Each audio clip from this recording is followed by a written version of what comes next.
Mobile telecom services और महंगी होंगी। ये कंपनी अगले 12 महीनों में कई बार टैरिफ बढ़ाएंगी। इसी साल 3 जुलाई को टैरिफ 25% बढ़ चुका है।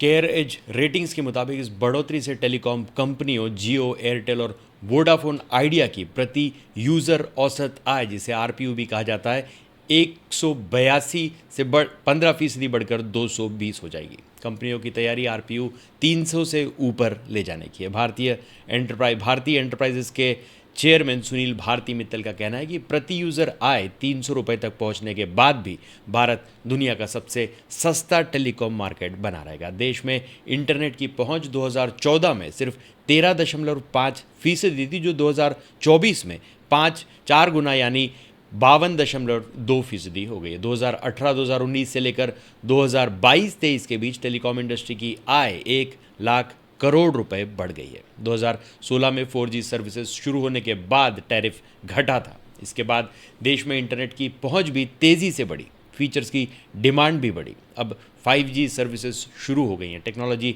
एडवांस होने के साथ ही डेटा का इस्तेमाल भी बढ़ता है। कंपनियां इसी ट्रेंड का फ़ायदा उठाना चाह रही हैं।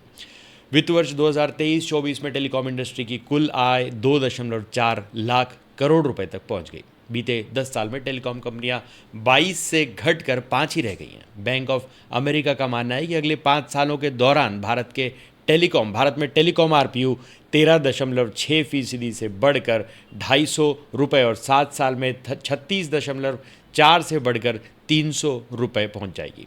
सिटी रिसर्च का अनुमान है कि एयरटेल आने वाले सालों में सबसे ज़्यादा टैरिफ बढ़ाएगी। वर्ष 2025-26 तक यह 270 और 2027 तक 305 रुपये तक पहुंच सकता है। रेटिंग एजेंसियों के मुताबिक अगले साल में टेलीकॉम कंपनियां प्रति यूज़र आय 80 रुपये बढ़ाने के रोड मैप पर काम कर रही हैं। केयर एज रेटिंग्स ने कहा है कि हमारे विश्लेषण के मुताबिक आरपीयू में हर 1 रुपये की बढ़ोतरी से टेलीकॉम इंडस्ट्री का मुनाफा 1000 करोड़ रुपए बढ़ जाता है। दूरसंचार विभाग के मेंबर मनीष सिन्हा के मुताबिक 2018-19 में टेलीकॉम कंपनियों की प्रति यूज़र औसत आय 100 रुपये थी। वित्त वर्ष 2023-24 में बढ़कर 152 हो गई है। इसमें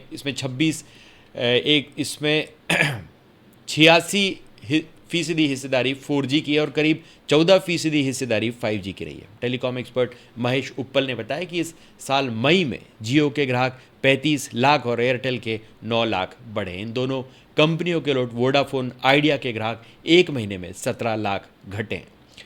3 जुलाई 2024 से जियो और एयरटेल के रिचार्ज 25% तक महंगे हुए। दोनों कंपनियों ने 27 और 28 जून को टैरिफ दरों में बढ़ोतरी की घोषणा की थी। जियो ने 239 रुपये वाले प्लान की कीमत 299 रुपये कर दी है। इसमें अनलिमिटेड कॉलिंग के साथ रोज़ाना 1.5 GB डेटा और 300 SMS मिलते हैं।